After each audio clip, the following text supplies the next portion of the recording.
But right now I want to talk about the story that the entire world is watching, the outbreak of coronavirus. 2 more cases have now been confirmed, this time in France.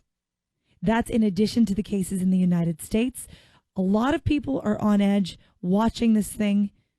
The patient in the United States had recently returned from Wuhan, China. She's in her 60s.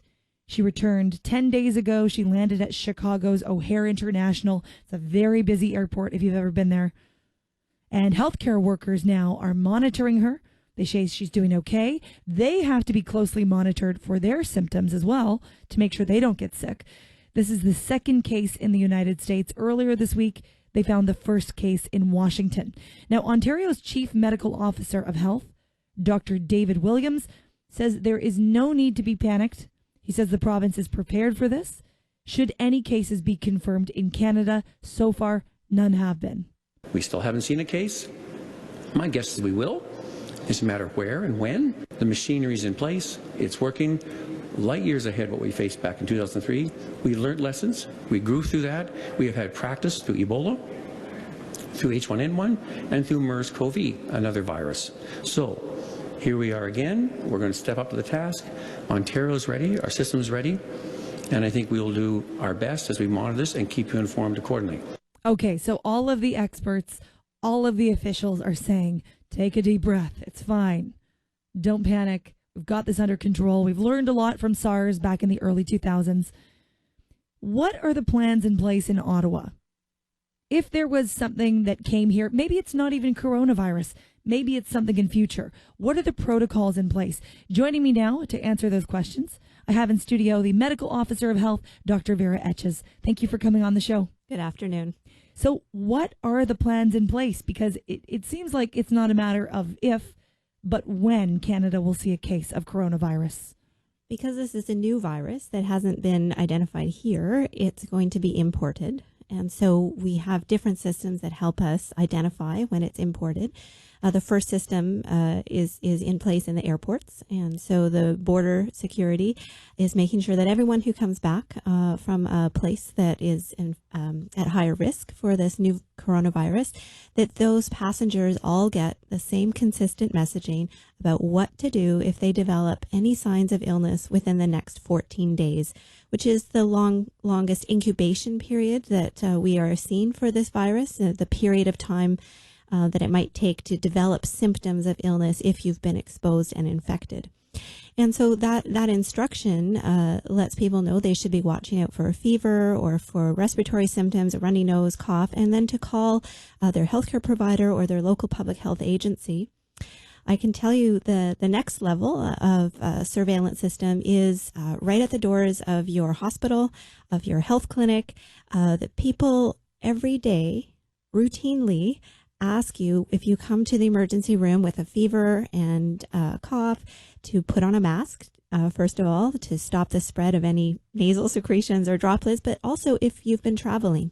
And so that system allows us to pick up if someone's traveled to Wuhan, China, or if they've been in contact with somebody else who's traveled who might be sick. These are routine ways that we do surveillance in that setting. I can tell you, if someone has that history, and they have traveled to Wuhan, China, and they are sick, and they show up in an emergency room, or they call ahead and they arrangements are made for them to be assessed, they'll be put in an isolation room, and they will have a conversation with their assessing physician. So the clinical physician will take a look and see what's going on. Is there something else here? They'll think about whether there's another diagnosis. And then if it seems like we need to test for this new virus, this new coronavirus, then that will be a conversation with public health, with the Public Health Ontario Laboratory. And that test can be ordered and it can be turned around within 24 hours. How do they test for it? So it's a laboratory test that's done by Public Health Ontario in Toronto. So once it's shipped there, they can turn it around in 24 hours. They're looking for the coronavirus that's specifically different from your common cold, so they can test for other things at the same time to make sure it's not influenza, for example. So those results would be phoned back to the hospital, to the local public health agency.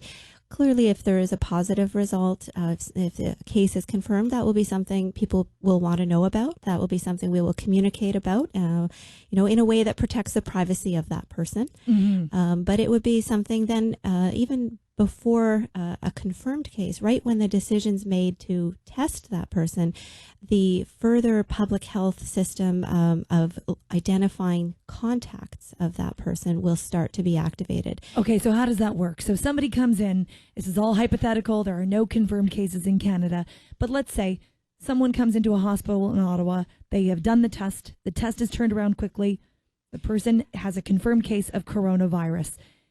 Then public health starts contacting friends and even neighbors? Before that. So if the decision's made that this situation makes us want to order the test to make sure it's not coronavirus, at that point, public health will start to work with the person to identify, where have you been? Who else might have been exposed? What were your practices that might have increased risk in Wuhan, China, of getting infected, or here, once you've been back? Are there others? Well, what if it's something that's less specific? Rather than saying, oh, yeah, I'm a piano teacher and I just taught a lesson with this student, here's their phone number.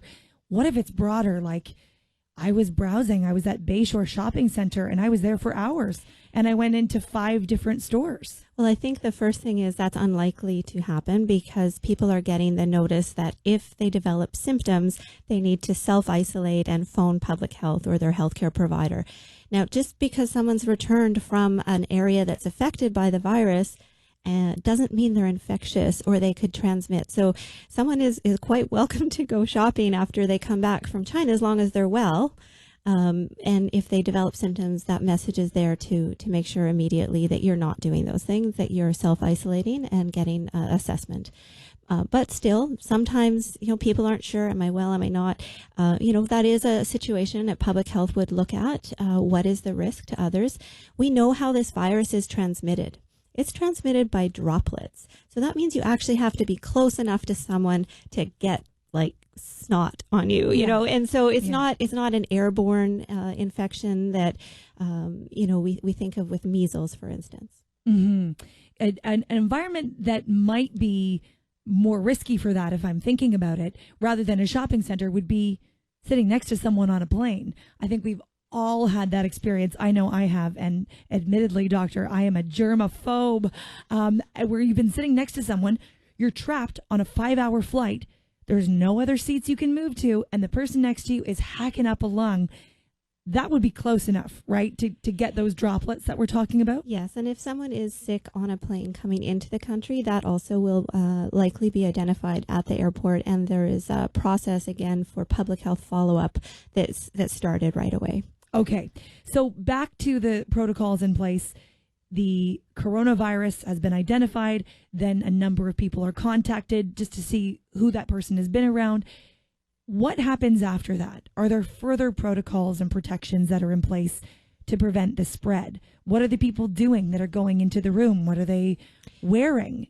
What about the hospital staff? Do they have to be monitored? It's a top priority for all of our healthcare organizations, hospitals, and others to protect their staff. And so, as I said, we know how this virus is spread, and so we know what protective equipment to use. It's equipment that is in use routinely in hospitals. Droplet precautions mean you want to make sure that you're wearing a mask, an eye protection, a gown, and gloves.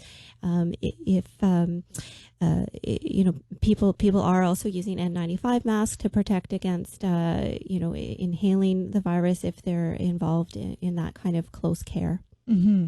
Okay, I want to play a clip that I had yesterday on the show. This is Dr. Alan Drummond, and he was on the show. He's an emergency physician in Perth. He's the co-chair of the Public Affairs Committee of the Canadian Association of Emergency Physicians.